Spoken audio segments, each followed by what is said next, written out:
चौथे नंबर का। तो यहाँ पर ये होते हैं। और इसके बाद में अंतिम आएगा कौन सा? ऋषिकवर द्वीप। तो ऋषिकवर द्वीप पर जो चैत्यालय है वहीं पर देवियों का निवास भी होता है। क्या होता है? देवियों। तो आपने सुना होगा नाम ना कि भगवान की माता की सेवा करने कितनी देवियां आती हैं? कितनी आती हैं? अष्टकुमारियां। और अष्टकुमारियों के साथ में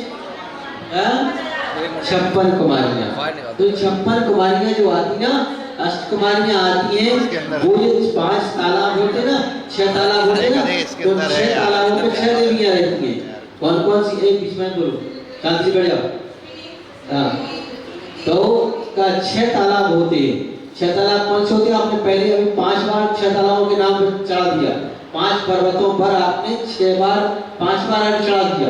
कितनी बार? जम्बूद्वीप के 5, जम्बूद्वीप के 6 पर चढ़ाया। फिर पुष्कर धातकी खंड के 2 बार 2 तरफ थे, उन 6 पर्वतों पर चढ़ाया। फिर पुष्कर द्वीप के 6 पर्वतों पर चढ़ाया। तो पर्वत के नाम क्या है? हिमवान, महाहिमवान, निषद, नील, सुकमी, रिक्मी और सुग्रीणो, है ना? तो ये 6 पर्वत है। तो प्रत्येक पर्वत पर एक एक देवी रहती है जिसका नाम श्री, श्री, धीरती, कीर्ति, बुद्धि और लक्ष्मी, है ना? और 2 बार आती है जिनका नाम होता है शांति और पुष्टि। इस तरह से 8 देवियां होती है ना, अष्टकुमारियां। इन अष्टकुमारियां की सहायक देवियां होती है 56। कितनी होती है? 56, जो माता का श्रृंगार करती हैं, उनके हाथ पैर दबाती हैं, उनको भोजन की व्यवस्था करती हैं, उनके बाद संभालती हैं, कपड़े धो के डालती हैं। तो वो कहाँ से आती हैं? तो वो 56 कुमारियां अगला जो द्वीप आएगा, कौन सा द्वीप है? ऋषिकवर द्वीप। कौन सा? ऋषिकवर। अगला 56 द्वीप देखो पुस्तक में क्या नाम आया? कुंडलगिरी के बाद में आएगा ऋषिकवर द्वीप। कौन सा आएगा? कुंडलगिरी के चारों दिशाओं में हो जाएगा। तो देखिए प्रत्येक पर्वत पर चारों दिशाओं में चैत्यालय होते हैं। अगर ऋषिकवर गिरी है ना पर्वत, तो ऋषिकवर द्वीप आता है ये, तो इसके भी चारों दिशाओं में चैत्यालय होते हैं। तो प्रत्येक द्वीप के, तो उस ऋषिकवर द्वीप के ऊपर वह 56 कुमारियां निवास करती हैं। वहां पर 11 कूट होते हैं। 11 कूटों पर वह 56 कुमारियां निवास करती हैं, जो कि स्वधर्म की आज्ञा से भगवान माता की सेवा करने के लिए आती है। तो सभी देवियां स्वधर्म की आज्ञा से आती है, बिना आज्ञा के नहीं आती है। स्वधर्म को निमंत्रण देगा तभी जाएगी, है ना? बिना निमंत्रण के कोई आता नहीं है। हाँ, स्वर्गों में व्यवस्था भी ऐसी है निमंत्रण की। लेकिन ध्यान रखना, देवशास्त्र गुरु किसी को निमंत्रण नहीं देते हैं, का ध्यान रखना। अगर देवशास्त्र गुरु से निमंत्रण की अपेक्षा रखते होगे तो जानना कि तुम अज्ञानी मिथ्या दृष्टि हो, है ना? अगर उनसे अपेक्षा न रखोगे तो, क्योंकि उनके दरबार में स्वामी जाया जाता है। चलिए, तो फिर यहाँ पर होटल वाला वजय माला। ओम ह्रीं श्री सिद्धगुणराज नमः। जय माला पुनर्गम नृपांति शांति शांति धारा परि पुष्पांजलि जपेत। जो भक्ति श्रद्धा भाव आए और पुण्य कमाने, चरणों का प्रभु के मिलके तो पधारे, चरणों को लेके आए। नाम आ गया, मुझे पता चाहिए कि परिवार का नाम आ गया, ये दोनों आ जाओ। और इसकी भावना 11 समय पाठशाला के लिए गुरुदेव की पाठशाला की 11 समय में इसकी भावना और सीखते करते हुए जाए। हां, आइए दोनों भगे आ जाओ। सारे इधर का तो लेके जाए, चरणों को पधारे। आइए मां जिनवाड़ी, हमारा सौदर्य परिवार पूज्य गुरुदेव की कदमों में मां जिनवाड़ी फूलों का चारों का सबका गहना है, 1000 में मेरे तारों का सबका गहना है, 1000। जबली गुरुदेव आचार्य श्री आदित्य सागर जी महाराज की। चलिए सभी लोग इस मामले में खड़े हो जाए। सीखते गुरुदेव गुरुजी की पूजा, गुरुदेव की पूजा करेंगे, सभी लोग खड़े हो जाए। चलिए पूजा करेंगे सभी लोग। जिनके जीवन में गुरु ने इनका जीवन शुरू नहीं है, इससे खड़े हो जाए। क्योंकि गुरु के प्रति जो श्रद्धा विश्वास होता है। देखिए आज वर्तमान काल ऐसा है कि भगवान तो साक्षात व्यक्ति नहीं है, और जिन वाणी को हम पढ़ते नहीं है, पर गुरुदेव साक्षात हैं, उनकी वाणी को, भगवान की वाणी को आपको सुनाने आए हैं, तो उनकी वाणी सुन के अपना कल्याण करें। सभी लोग इस स्थान पे खड़े हो जाए। जय बोलो गुरु महाराज। हरियादित सागर गुरु मेरे, मेरा मन तुमको बुला रहा, पूजा भक्ति करने तो अत्र आद्र सबोषणति आवाहना, अत्र तिष्ठति स्थापना, अत्र मम सन्निधो भव वसरसन्निधि गणा। ओम रूप परमपूजा अवास्तु अनिचि स्वाकी जो बाकी अध्यात्म की आचसी आदि सबोषण वेरमा अक्षिताम निर्वपामि वेरमा चुदारोग्य स्नाय नैवेद्यम ती ओम आचसी आदि सबोषण वेरमा मोहाति करणाशा दीपम निपामति ओम आचसी आदि सबोषण वेरमा महामोक्ष प्राप्त अष्टकम देना धूपम निपामति ओम परम पूजा आचसी आदि सबोषण वेरमा महामोक्ष प्राप्त फलम निपामति। अरे बड़ा सुख पाया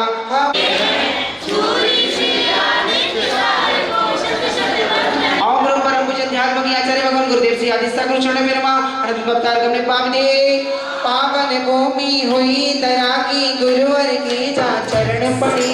सारी दुनिया करे वंदना आदर सागर जहाँ गड़े, हृदय कमल पर तुम्हें बिठाकर अर्घ्य पूजन करते हैं। शौरी श्री आदित्य सागर को शत शत वंदन करते। खिलाया चंद समय की तैयारी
कुछ गुरुवर की मंगल वाणी को सुनेंगे। सभी लोग बैठ जाए स्थान पर, बैठ जाइए सभी लोग।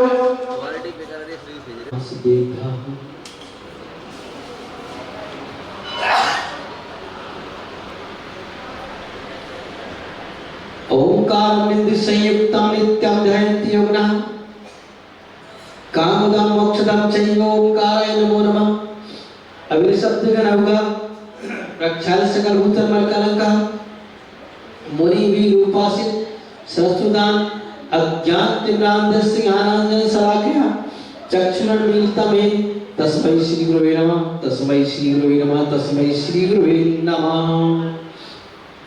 देवादिदेव 1008 आदिनाथ भगवान की, शासन नायक महावीर भगवान की, 24 तीर्थंकर भगवान की, अनंत शुद्ध परमेश्वरी भगवान की, वास्तव रत्नाकर आचार्य गुरुवर श्री अभिनंदन सागर जी महाराज की, 3 कम 9 करोड़ महाराजों की।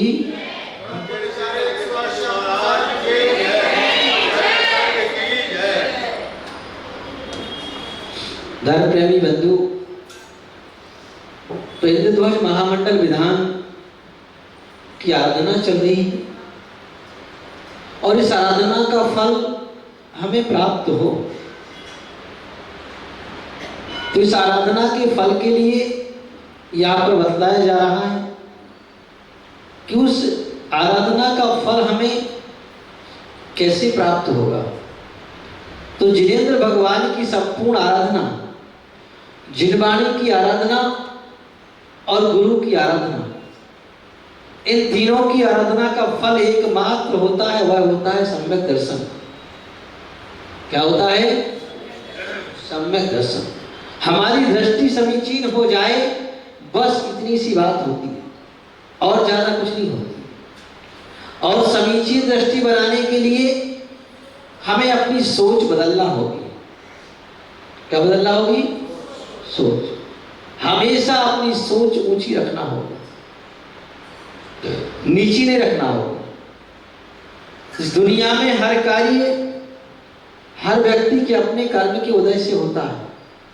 जिस जीव का जितना पाप पुण्य का उदय होगा, जितना साता असाता का उदय होगा, उतना उसे सुख और दुख प्राप्त होगा, उतना लाभ अलाभ आदि प्राप्त होगा।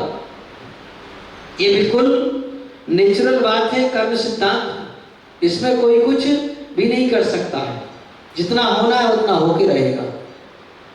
जैसा जहां जिस क्षेत्र पे जिस निमित्त से जितना लाभ अलाभ होना है उतना और प्राप्त होकर के रहेगा। जब उतना ही होना है तो फिर हम अपने कर्म सिद्धांत को ना छोड़ें और अपनी भक्ति, अपनी श्रद्धा का यथायोग बनाए रखें, क्योंकि यही श्रद्धा, यही भक्ति हमें स्वयं एक दिन भगवान बना देगी। और भगवान बनने के लिए उन भावनाओं का बहाना आवश्यक होता है। कौन सी भावना? 16 कारण भावना। कौन सी भावना? 16 कारण भावना, इनका बहाना आवश्यक होता है। तो जब ये भावनाएं हमारे लिए आवश्यक होती है कि हम इनको भाएं, तो इन 16 कारण भावनाओं के अंतर्गत बात चल रही है। तो का ये 16 कारण भावनाओं का बहाना हमारे लिए आवश्यक है, तो हम एक दिन स्वयं भगवान बन जाएं। और इन 16 कारण भावनाओं को भाने के लिए संघर्ष करना अनिवार्य होता है। क्या होता है? हाँ, कहा है कि जीवन जीना कोई आसान नहीं होता है। जीवन जीना कोई आसान नहीं होता है, बिन संघर्ष कोई महान नहीं होता है। जब तक ना पड़े हथौड़े की चोट, तब तक पत्थर भी भगवान नहीं होता है।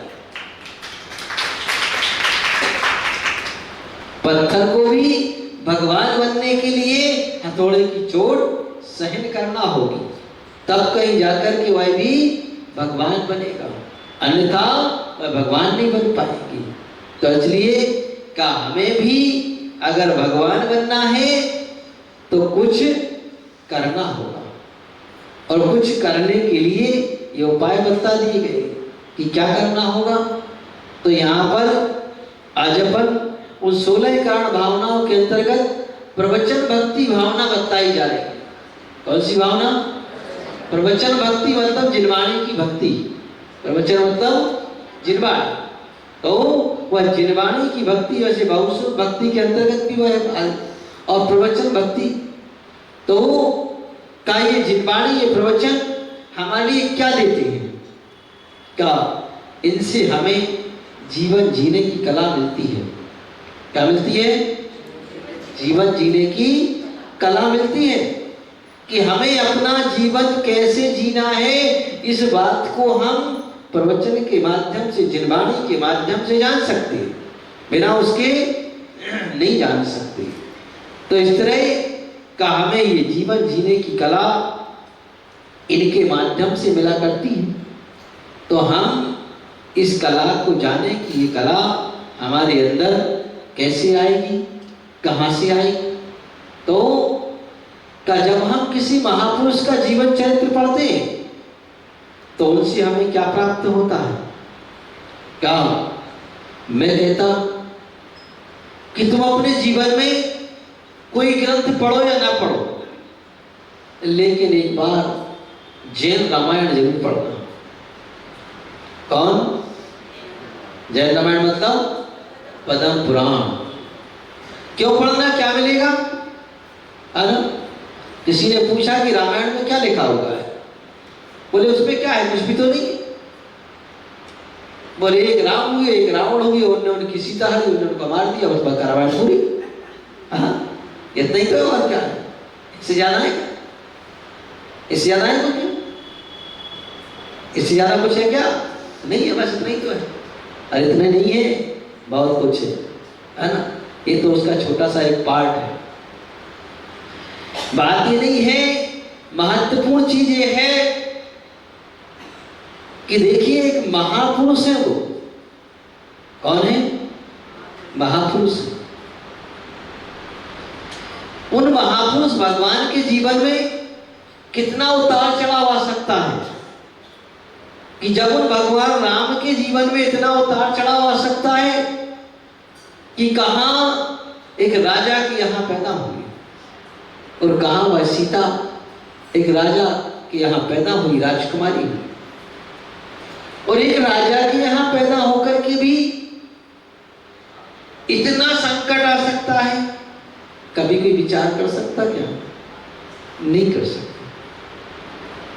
इतना संकट कि घर छोड़कर के जंगलों में भटकना पड़े, न सुबह के खाने का ठिकाना है, न शाम के खाने का ठिकाना है, न कपड़ों का ठिकाना है, न रहने का ठिकाना है, कोई ठिकाना नहीं। कहां कब क्या हो जाए कोई भरोसा नहीं। और ये भी ठिकाना नहीं कि हम सुबह तक रहेंगे कि नहीं रहेंगे, है ना। ऐसे जंगलों में भटक रहे जहां राक्षसों का वास। तो देखिए का इतना संकट शायद है किसी मजदूर के जीवन में भी आता हो। एक सामान्य मजदूर भी हो ना, तो उसके जीवन में भी कभी इतना संकट नहीं आता है जितना संकट उनके जीवन में आया। तो इतना संकट आने पर भी आप ये देखिए कि उन्होंने अपना जीवन कैसे गुजारा। रो रो के नहीं गुजारा, है ना। आज की महिलाएं हो और अगर थोड़ी सी कमी हो जाए तो उनकी 7 पीढ़ी तक को ठिकाने लगा देती है ना। हाँ, और कहती है कि हमारे भाग्य में जी बदित कर्म ही है ना। हाँ, और कोई ना मिले अच्छे से ठीक ठिकाने की, है ना। लेकिन विचार करिए कि सीता ने कभी एक बार भी ये नहीं कहा कि हमारे भाग्य में जय बदित इनको जो जंगल में भटक रहे हैं, न सुबह का खाना है, न शाम के खाने का ठिकाना है ना। अपने हाथ से सारा काम करना है ना। और आज की महिलाओं को तो खुद के कपड़े धोने पड़ जाए तो ये मम्मी तुमने कहाँ पटक दो हमारे लाने लाके एक जो ही घर में लो, इससे अच्छे तो कुकाया पटक देते सो अच्छा होता है ना। हाँ, यही कहते ना। हाँ, यही कि विचार करिए। लेकिन उनने कभी आरोप नहीं लगाया, इस पर राम पर आरोप नहीं लगाया, है ना। लेकिन आज तो भगवान ही मालिक है ना। तो इस तरह। और दूसरी ओर देखो कि कभी राजा राम ने दशरथ के ऊपर, पिताजी के ऊपर आरोप नहीं लगाया। क्या आरोप नहीं लगाया? उन्होंने ये नहीं कहा, अगर आज की संतान होती तो क्या कहती? आज की संतान होती तो ये कहती, जब वो बात आती है ना कि रघुकुल रीत सदा चली आई, प्राण जाए पर वचन न जाए, तो आज की संतान होती तो वो ये कहती, पहले पिताजी से पूछती कि पिताजी ये तो बताओ कि कैकेयी मां को वचन भी तुमने ही दिया था, तो हमारे राज तिलक की तैयारी क्या कोई नौकरों ने करवाई थी क्या? उन्होंने घोषणा की थी क्या? हाँ, हमारे राज तिलक की घोषणा भी तो तुमने ही की थी ना। तो फिर कहां गए मेरे रघुकुल के वचन? हाँ, उनकी तैयारी की घोषणा भी तो तुमने ही की है ना। तुमने ही कहा था कि राजा राम को राजा बनाया जाए, और वो सारी तैयारियां भी तुम्हारी हैं। तो फिर उनके वचन निभाना जरूरी है, हमारा वचन निभाना जरूरी नहीं है क्या? हाँ हाँ, तो उस समय कहा ये निर्णय फिर राजा दशरथ ने नहीं किया था, इसको तो उन्होंने राम के ऊपर छोड़ दिया था कि बेटा तुम ही बताओ क्या करें। हमारे सामने तो एक और हुआ एक और खाई हो गई, हमने तुमसे भी कह दिया उनसे भी कह दिया, अब क्या करें? तो राम ने कहा कोई बात नहीं, आप बिल्कुल निर्विकल्प रहो, हमारी चिंता छोड़ो। इसको कहते हैं सुपुत्र। क्या कहते हैं? सुपुत्र। जिनने कहा पिताजी हमारी चिंता छोड़ो, आप तो अपना वचन पूर्व का वचन निभाओ, उसमें सारे हम तो चले जाएंगे, है ना? और आज के पुत्र अगर थोड़ा सा भी बंटवारे में कमी रह जाए तो कहते हैं पिताजी सुप्रीम कोर्ट और हाई कोर्ट दिल्ली में ही है, दूर नहीं है ना, तुमको वहां भी चक्कर कटा देगा। हाँ, चिंता नहीं करना। हाँ, तो ये भी कर देगी। तो ये नहीं कहेंगे कि नहीं आपकी मर्जी जो करना वैसा कर दो, हमें क्या दिक्कत है। अपने भाग्य पर भरोसा नहीं करेंगे। अरे अपने भाग्य पर भरोसा करो, अगर अपना भाग्य अच्छा है तो सब कुछ हो जाए, है ना? नीति वालों ने कहा हुआ है कि पूत कपूत तो का धन संचय, पूत सुपूत तो का धन संचय। अगर पूत सुपूत है तो धन की क्या आवश्यकता, वो तो स्वयं कमा लेगा, और पूत कपूत है तो कितने कमा के धर जाना वो सब चला जाएगा, है ना? अगर तुम्हारे भाग्य में नहीं है तो आया हुआ भी चला जाता है, और भाग्य में है तो 1000 किलोमीटर दूर से वापस आ जाता है। तो अपने भाग्य पर और भाग्य में जो लिखा है, जितना मिला है उतने में संतुष्ट और आनंद से जीना सीखो। ये बात राम के जीवन चरित्र से मिलती है। क्यों? राम के जीवन चरित्र में देखो कि उनको एक वक्त का भोजन मिलता था तो भी आनंद से, खुशी से आनंद कर, है ना? रोते नहीं थे, है ना? ना बैठ गए 2 जन रोने के लिए राम और सीता के, आए अपने काम फूट गए अब क्या करें, है ना? अन्य कभी नहीं। और आज थोड़ी सी कमी रह जाए तो रोते आए मेरे काम फूट गए, मेरे भाग्य में सुख ही नहीं बधा है। अरे सुख तो बधा है तो लेना नहीं जानते तो कोई क्या करे, है ना? उसका जो मिला है उसका आनंद लो, वो कम है क्या? जो कुछ भी मिला है वो कौन सा कम है? अरे बढ़िया रहने के लिए मकान है, खाने को रोटी और पहनने को कपड़े, और राम से तो ज्यादा अच्छी है बात। ऐसा क्यों नहीं सोचते, है ना? लेकिन वो नहीं सोचेंगे। सोचेंगे क्या? आय अब ये नहीं है, वो नहीं है, वो नहीं है, एक कार नहीं है घर में, क्या नहीं है? हाँ, वो ये नहीं सोचेंगे वो कार में बैठ के आदमी मर जाता, एक्सीडेंट होता, उसके नहीं सोचेंगे। नहीं वो नहीं है, आय अब ये नहीं है, वो नहीं है, हाँ। दूसरे का देखा और ही सोने की चूड़ियां पहने, तुमने कब आ गई? हमारे पास तो हो ही नहीं है कभी, है ना? हाँ, ये साड़ी कितने की पहन ले, और हमारे तो भाग गई में नहीं है, हम क्या करें, है ना? हाँ, तुम्हारे भाग्य में है। अरे तुम्हारे भाग्य में है, हमारे